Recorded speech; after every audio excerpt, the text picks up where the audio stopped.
c'est Matisse qui disait à des étudiants, si vous voulez être peintre, la première chose à faire, c'est de vous couper la langue. Et c'est exactement ça, c'est-à-dire que le peintre, il n'a pas d'autre moyen d'expression. Donc l'obligation de la peinture pour l'artiste peintre est quelque chose qui est inscrit dans ses gènes. On ne peut pas expliquer les mystères.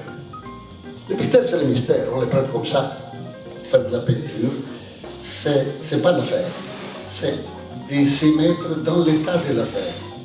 Au milieu de 50 artistes qui travaillent dans l'informel, je peux reconnaître immédiatement un tableau de Giancarlo, et au même titre que dans une présentation d'expressionnisme figuré, je pourrais reconnaître immédiatement le travail de Serge.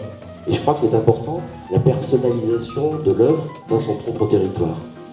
Je crois que la totalité de l'œuvre de Serge Labégor démontre complètement cette permanence. Parce que quand on prend les tableaux de Serge des années 50, des années 60, des années 70, des années 80, des années 90, on se rend compte réellement que c'est la construction d'une œuvre. Mais le fil rouge de mon travail a toujours été l'humanité. Je suis resté fidèle à cette apparence, notamment à l'ornementation du visage. J'aime que ce regard qui est là soit un peu le regard de l'humanité.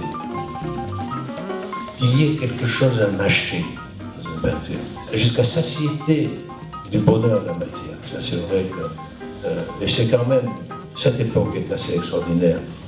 Jean Paul disait, nous vivons une époque de géants, au plan pictural.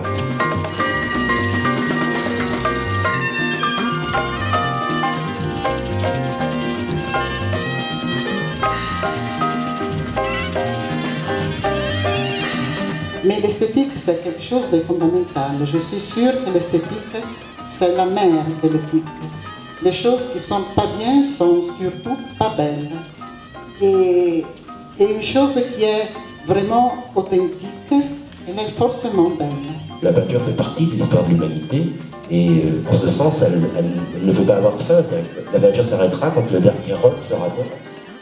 La peinture est pour paraphraser, c'est un cri qui vient de l'intérieur et ce cri qui vient de l'intérieur traversera les siècles futurs. Donc je crois qu'il faut être plein d'optimisme pour l'avenir.